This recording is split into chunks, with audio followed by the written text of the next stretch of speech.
일가에서 미국이 승리할 것이고 중국이 패배할 것이라는 그런 배팅이 하고 있는 것 같습니다.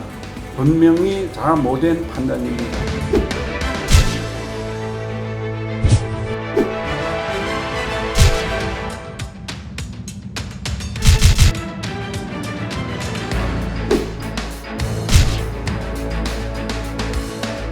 싱하이밍 주한 중국 대사와 이재명 대표의 교류에 한국 측이 부당한 반응을 보인 것에 대해 심각한 우려와 불만을 표명했다고 설명했습니다.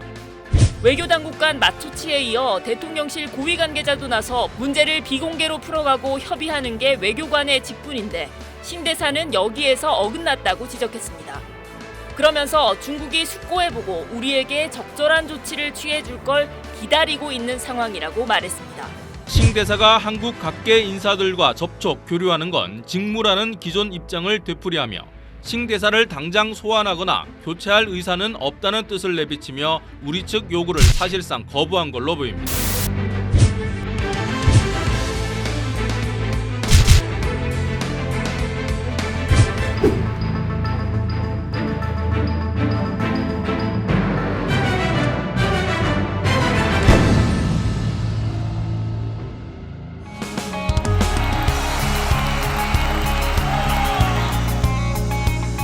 근데 지금 상황이 별로 민주당한테 안 좋아요. 러시아가 우크라이나에 쳐들어갔고 중국이 대만을 무력으로 지금 흡수하려고 지금 노골적으로 얘기를 하고 북한이 선제적으로 핵을 쓰겠다고 얘기를 하는 상황이에요. 그래서 특히 20, 30대가 공정에서 자유로 가치를 이동한 상황에서 민주당이 그 중국과의 관계 설정, 미국과의 관계 설정, 일본과의 관계 설정, 북한과의 그게 아주 요번에 그 결정적으로 드러난 게 그 싱하이밍 그 대사 그 관저에 가서 있었던 일이에요. 지금 이 판에서 우리가 중국과의 관계 설정을 어떻게 하는 것이 대한민국 그 국민 유권자들의 지지를 받을 거냐라는 문제에서 외교 노선, 안보 노선, 경제부터 다 점검해야 되는데 이게 지금 제가 보기에는 이재명 대표 리더십 하에서 잘 안 보인다는 거죠. 고민정 의원 옆에 계시니까 청와대 대변인 하셨고 네네네. 해외 순방이라든지 이런 거 많이 가보신 프로토콜에 이제 잘 아시니까 이야기를 하고 싶은 건데 저는 이게 정말로 이해가 안 돼요.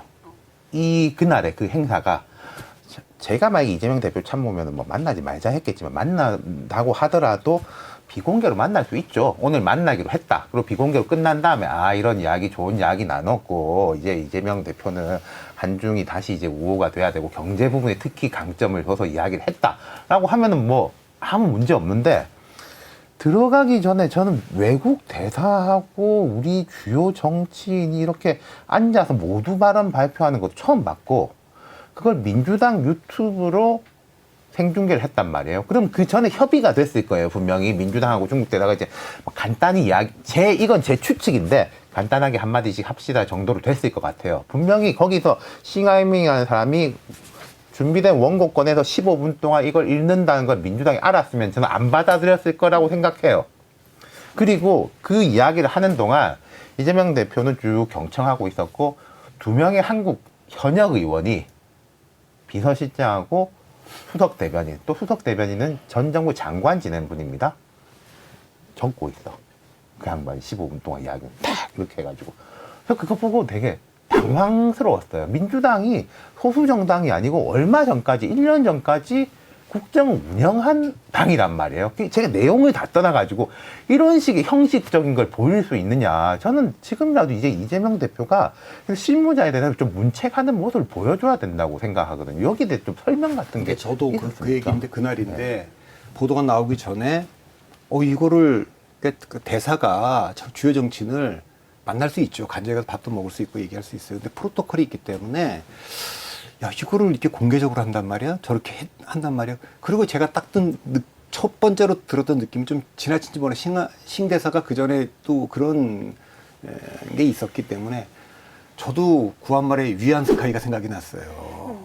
그랬더니 아니나 다를까 그 뒤에 그 얘기가 계속 나온 거예요. 그러니까 민주당이 이 문제를 쉽게 생각하지 않아야 되는 거예요. 그러니까 제가 걱정하는 거는 뭐냐면 그거 자체보다도 왜 이게 전략적으로 민주당 내에서 심각하게 걸러지지 않았느냐라는 거예요. 그러니까 외교 프로토콜도 그렇고 있는데 싱하이밍이라는 사람이 무슨 이야기했는지 그건 자기들끼리 평가하고 우리가 비판할 수 있는데 저는 늘 생각한 건 민주당은 우리는 왜 이랬느냐 그 사람이 말한 거하고 별개로 거기에 대해서는 평가가 있어야 된다고 보거든요. 왜 그런 일정을 만들었고 왜 그런 식으로 이제 일이 진행이 됐느냐 그런 얘기가 그림이 최고위원회에서라도 네. 나중에도 얘기는 없었습니까? 그런 네네 복귀 같은 게? 네. 아. 뭐 저희가 대표 일정을 뭐 짜거나 뭐 이렇게 하는 건 아니어서 실무 단위에서 이루어졌을 것 같은데 근데 그거를 알아볼 겨를 없이 막 다른 사건들이 너무 많이 터져가지고요. 지금 근데 말씀 주시는 걸 들어보면 점검해야 될 부분이라는 생각은 듭니다. 그러니까 싱하이밍 대사의 발언과는 별개로 그거는 이제 따로 떨어뜨려 놓더라도 앞으로는 어떻게 하는 게 야당 대표로서 혹은 야당으로서 맞는 것인가. 사실은 지금 윤석열 정권에서 가장 답답한 부분은 외교 부분이거든요. 뭐 이제 미국과의 관계 설정이나 또 일본과의 문제도 그렇고 뭐 중국도 마찬가지지만 이거를 할 수 있는 유일한 사람은 사실은 대통령밖에 없습니다. 다른 분야들은 장관들이 좀 떠맡을 수 있지만 외교는 오로지 대통령이 결정해야 되는 건데 그러다 보니까 리스크가 많이 발생을 했고 실제로 사고도 많았고요. 늘 다 외교 일정을 통한 대통령의 리스크였기 때문에 그러면 야당으로서 우리가 뭘 할 수 있나. 왜냐하면 법안으로 방어할 수도 없는 노릇이고요. 그래서 늘 그 고민이 되게 많습니다. 아마 그 고민의 결과물로 늘 논평으로 말로 싸우기는 했지만 뭔가 행동으로 보여줘야 되는데 하다 보니 그 일정을 만들어 보자라는 아이디어까지 나오지 않았을까. 그러니까 시기나 형식이나 내용이 다 좀 전략적이지 못했다는 판단을 좀 했거든요. 그런데 정치는 안 하는 게 디폴트입니다. 뭘 하는 게 아니라 선거에 안 나가는 거, 뭘 안 만나는 거, 뭘 안 하는 거 일단 뭐 방송 출연 안 하는 거. 자 그러면 할 때는 분명한 이유가 있어야만 하는 겁니다. 내가 어떤 걸 전달해야 될 분명한 이유가 있다든가. 자 그러면 지금 이 상황에서 오늘 중국 대사를 우리가 간 데서 만나야 될 거냐? 그 만날 때 뭘 얘기할 거냐? 그리고 이거를 어떻게 전달할 거냐? 그림이 어떻게 또 나올 거냐 이게 어떻게 이걸 다 생각해야 되는데 그렇죠. 제가 어떤 느낌을 갖고 있냐면 최근에 이제 이게 대통령의 잠깐만 이제 뭐 프로토콜 얘기를 하지만 대통령은 이제 시간이 가면 갈수록 점점 익숙해질 거예요. 한 나라의 대통령이기 때문에. 근데 민주당이 이런 얘기는 좀 뭔가 나사가 완전히 풀려 있는 것 같아요. 그러니까 대통령부터 다 그러니까 제가 흔히 얘기할 때 사실 다 넋들이 나간 것 같아. 이걸 아무도 점검을 안 해. 그러니까 당연히 누구든 실무단에서 쭉 체크리스트를 가지고 이게 물어봐야 되는 질문들이거든요. 이건 어떻게 해야 되는데, 이건 어떻게 해야 되는데, 이거 잠깐 들어와서 이건 어떻게 하냐. 이게 없는 듯이 그냥 이게 믿기 어려울 정도로 그냥 아무나 그냥 이거 그 만나죠 막 이렇게 그 뭐 프로토콜 이런 생각 안 하고 그렇게 하는 게 아닌가 생각이 좀 들어서 그리고 제가 추가 조언을 드리고 싶은 게요. 고민정 의원한테 추가 조언 드리고 싶은 게 참 어려운 아까, 자리예요. 네, 어려운 네. 자리인데 저도 좀 들으면서 이렇게 욕먹는 욕이 아니죠. 저희는 이제 이런 지적을 듣는 모습을 보이는 것도 괜찮을 거예요. 하나 더 조언하고 싶은 거는 안 되는 집은 저희도 일을 해보면은 이런 안 좋은 일이 생겼을 때 야, 안 그래도 욕먹는데 뭐 우리끼리 또 무슨 이야기냐 넘어가 라는 식으로 되는데 그래도 괜찮은 집은 이거 제발 안 해야 될 거 아니냐 이거 짚어보자. 그럼 최소한 이렇게 문책이라도 하는 게 국민들한테 이게 된다. 왜냐면은 이재명 대표가 지금도 그렇잖아요. 어디 갈 때마다 질문 받을 거예요. 기자들한테. 뭐 그때 중국 대사관 가서 왜 그러셨어요? 라고 하면은 뭐 말 안 하다가 아니면은 뭐 윤석열 대통령은요? 뭐 한다든가 그렇게 해결이 안 되는 거잖아요. 좀 잘 되는 집과 안 되는 집 얘기하셨는데 지금까지 이렇게 뭐 컨설팅이라든가 얘기해 보신 데 중에 잘 되는 집이 있었습니까? 아니, 대부분 안 되는 쪽으로 아니요. 잘 되는 집은 네. 아까 이제 안 하는 게 디폴트라고 하셨는데 문제가 안 발생하는 게 디폴트죠. 잘 되는 집은 그냥 굴러가는 거예요. 그럼 이게 잘 됐는지 못 됐는지도 사람들이 모르는 거죠. 그게 잘 되는 집이죠. 아니 근데 제가 이제 민주당이 이 말씀을 드리는 거는 사실 민주당이 이제 외교안보 노선에서 이제 우리가 그래도 중국이라는 큰 시장이기도 하고 이웃인데 북한하고도 우리가 언제까지나 이렇게 싸울 수는 없고 언젠간 통일해야 될 대상인데 그런 노선을 갖고 있는 것 자체는 전 있을 수 있다고 봐요. 아무 문제가 이제 그런데 지금 이제 선거를 이제 2016년 총선부터 그때부터 지금 지방선거까지를 보면 선거를 결정짓는 결정적인 스윙보터들이 지금 2030 세대거든요. 2030 세대는 역사적으로 조금 정당들하고 그 일체감이 좀 떨어지기 때문에 굉장히 이리 한번 갔다가 또 저리 가고 막 이렇게 되는데, 자세히 보면 내년 선거도 그럴 거예요. 근데 그 2030 세대가 민주당의 전통적 노선, 그러니까 김대중 대통령이 정리해놨던 우리 민주당은 한반도 평화를 위해서 싸우는 정당입니다. 민주주의를 위해 싸우는 정당입니다. 서민 경제를 위해 싸우는 정당입니다. 이런 것이 시대가 좀 바뀌니까 외교 안보 노선에 대해서도 중국이 홍콩 사태도 경험하고 뭐 사드도 우리가 보고 사드 때 그 보복하는 것도 보고 북한에 대해서도 좀 보고 북한의 김정은은 이 사람들이 젊은 사람들이 보기에는 뭐 재벌 3세하고 뭐가 다르겠어요. 할아버지 아버지 잘 만나서 스위스에서 그냥 치즈 초콜릿 먹다 와서 저러고 자 그렇게 되면 이게 이제 다 그렇게 돼 있단 말이에요. 근데 그런 상황에서 그 중국과 북한에 대한 기존에 갖고 있는 노선이 20대, 30대한테 계속 먹힐 거냐, 이 판단해봐야 됩니다. 전략적으로. 두 번째는, 뭐, 민노총, 한노총 같은. 근데 요즘 젊은 친구들이 노조들이 자꾸만 생기고, 그래서 경사노위도 지금 양대 노총 중심으로 가는 게 맞냐, 좀 변화해야 되는 거 아니냐, 이런 얘기가 나오잖아요.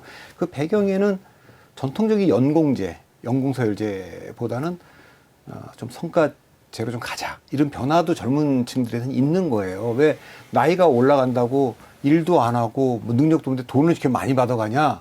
이런 게 우리 사회 전체에 지금 있고 젊은 친구들의 그 불만 중에 하나인데, 그래서 그런 모든 것들이 그냥 20, 30대에 이런 생각들이 있는 것을 민주당이 그냥 이걸 뭐 폄하하거나 경언하거나 그러지 말고 조금 자세히 좀 봐야 될 것 같아요. 이 그룹에 대해서. 그러니까 저희도 자세히 보려는 노력은 많이 합니다. 근데 이제 그게 늘 싱크로가 딱 맞아 들어가지 않다 보니까는 이렇게 시행착오가 생기는 건데, 이게 저희 민주당의 잘못들이 자꾸 발견되는 거는 뭔가를 하기 때문이라는 지적에 대해서는 맞는 것 같고요. 근데 다만 그러면 민주당은 왜 자꾸 뭔가를 하려 할까를 이제 역추적을 해보면, 그러니까 윤석열 정부 이후에 만약에 윤 대통령의 지지율이 뭐 한 70%, 60, 70% 평균치 정도가 나왔더라면 오히려 내부 투쟁이 훨씬 더 강했었을 겁니다.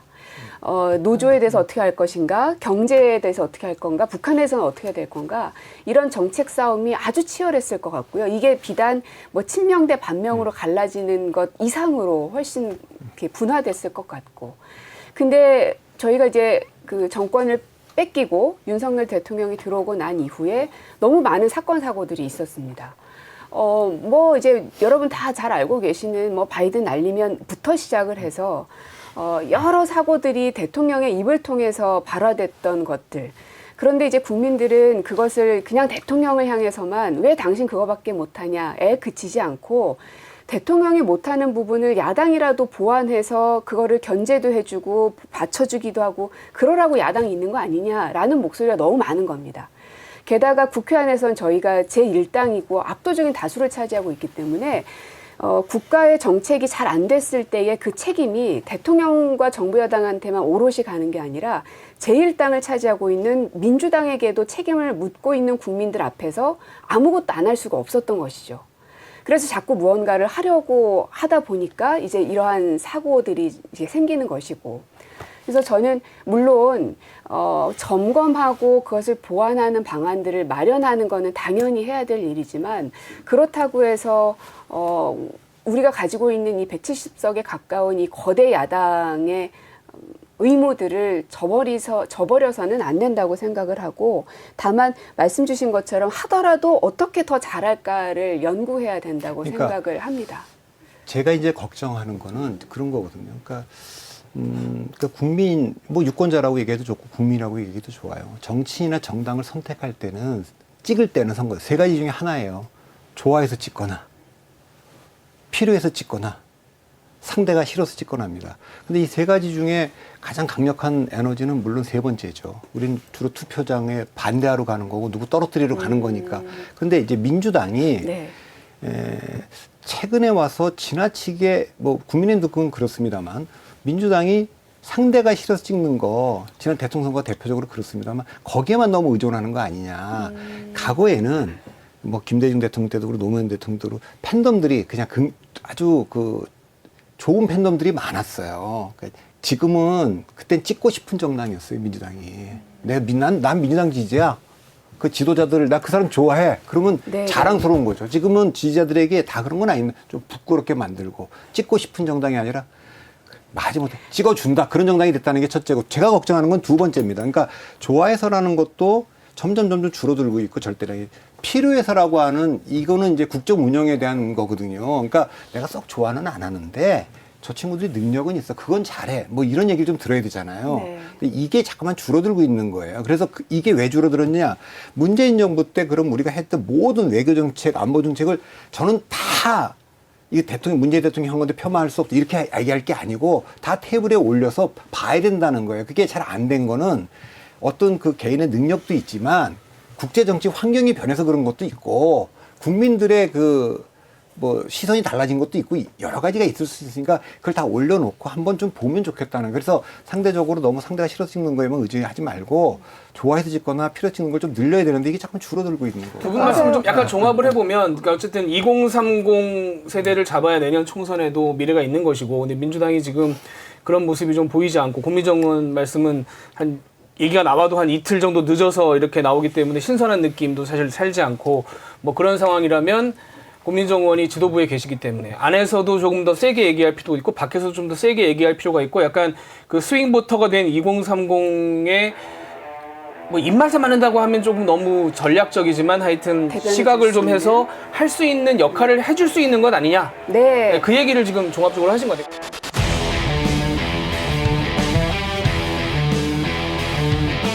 뉴스의 지식을 담다 스프, 저 주시은이 자신 있게 권해드립니다. SBS의 지식 구독 플랫폼 스브스 프리미엄, 여러분의 하루를 더 풍성하게 만들어드립니다. 지금 바로 구독하세요.